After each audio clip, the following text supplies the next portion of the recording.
So something else that sales or like recruiting salespeople has been kind of reminding me is how hard it is when you start in a new sales job, and how hard it is when you're looking to build that pipeline, right? It's a slow process. It's a difficult process. It can be uh, the wins can be very few and far between because you don't know who you're contacting. You don't know what you're trying to say. You're half lost out here, right?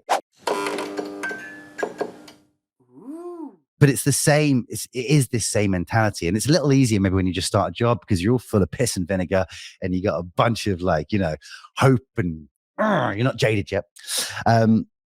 But you're having conversations where you know for a fact that you could have done better, right? I remember when I first started working at a company called Network Utilities, and it was really techie stuff. And I'm just you know me, I'm not that techie. I just don't know stuff.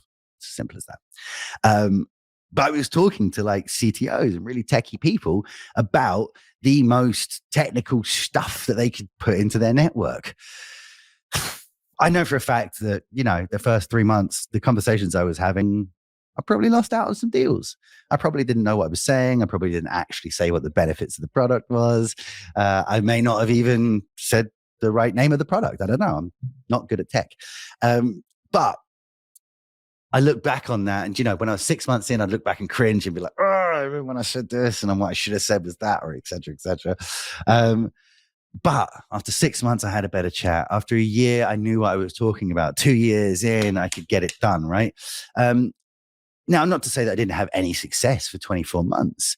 There were incremental success there. But when you start that new sales job, it's so difficult because everything you've got in your mind is based around like how I'm going to perform, how I'm going to like show the world and my new boss and my new sales manager how good I am and how I have the magic that no one else has and I can close. And unfortunately, it doesn't happen. And for me, starting new sales jobs, I've never been the guy who walks in and the day one is just like babushka, gets it closed, right? I'm just not that person. It takes me a while to understand a product, a service, like what the chat is, to get my little anecdotes down so I can have a conversation and feel like I know what I'm talking about. And also, I need a little time to believe in the product. I have sold things I didn't believe in before. I sold advertising to certain industry, and I just didn't believe in it. And the results I would see back were like, okay, so this doesn't work, and now I have to go back to my clients and sell them the same thing again because that's what we sell. So it takes me a little while to understand the product and like or service and understand why it's great, and then get it, loosen my tongue and get that loose. When I get there though, when I get to the point where I know what I'm talking about, it's mine, right? I'm not working from a script. I'm not just saying things that someone else has told me. Oh, everyone will want this. I'm saying it from experience. And I'm saying like, even those conversations I've had when I may not have had my chatter down or my patter down, my chatter patter. What I'll still do is learn from those calls. So I'll walk into it knowing that I'm naive, right? My first 2-3 months of being on a phone, starting a sales job and trying to build a pipeline, I will make phone calls that I know I'm going to go somewhere. But all I'm trying to do is build a relationship with people, learn how to build a relationship in this industry or with this service that I'm selling. But more importantly, I will pump those people, the few people I get through to and actually can say something enough to speak to. And this may be LinkedIn, this may be cold calling, whatever, right? I learn from them. I ask them questions because, they are my profile. They are, if I'm speaking to someone, I may know for a fact that I'm so naive basically in the industry and I have zero knowledge to use, right? So I may know that.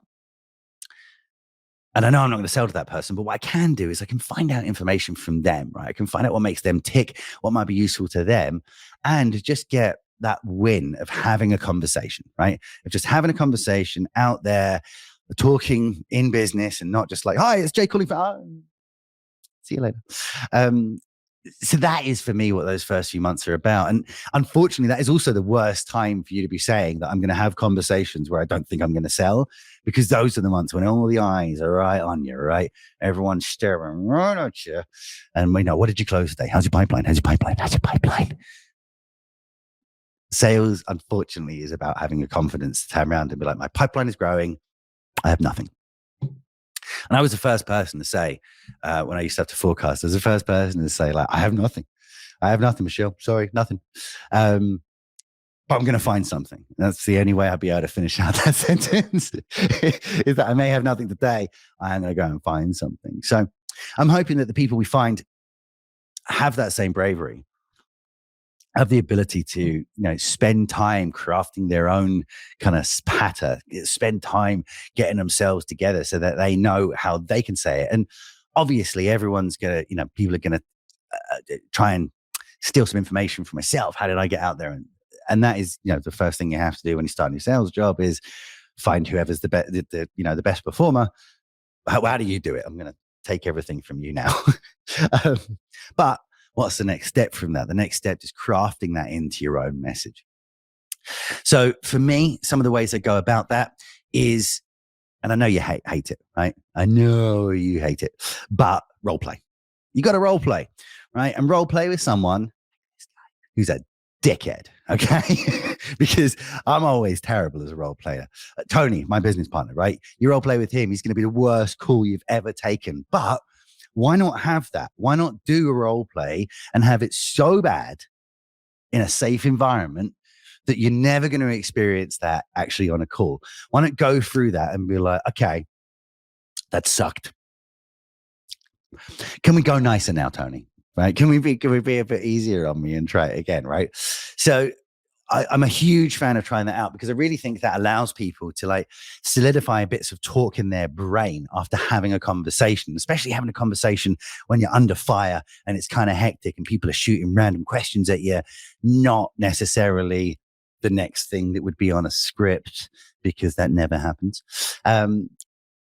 But I think something happens, right, in your brain. At some point, you actually get to the point where your mind remembers the situation of being, high level, high impact conversation. I said that and it landed, right? When they gave me that objection, I had no idea how to handle it. Just out of nowhere, out of panic and desire, bam. I actually came up with a brilliant objection or something which was very my way of taking that and, starting to edge it around and turn it around into the direction I want it to be. So I really think that role play is a great idea of doing that because, you can do it on the phones, but you will be me, right? You will be looking back at those first 2 or 3 months of when you're on the phone and saying like, oh man, remember when I spoke to that great big person from there and they, would have been the best client ever. Oh, I really shit the bed on that one, right? I really did a terrible job of having that conversation. Like today I would have 3 times as good a conversation and tomorrow it'd be 4 times.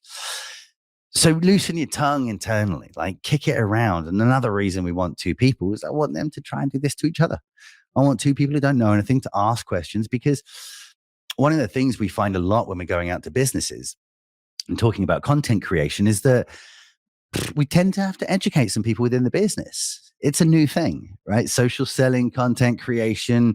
Sure, I say it every day, and I'm sure a lot of you out there who are marketers as well are like, everyone knows about content creation, Jay. Well, I don't. Because everyone outside of the industry I speak to has no clue. So, Mason, I like your rename of the show. We're going to talk about that when I get out of here. So Mason has suggested that we rename the show to Jay's Ludgrove's Wisdom Hour, or the JLWH. Dig it. We've got an acronym. Yeah, someone tell John.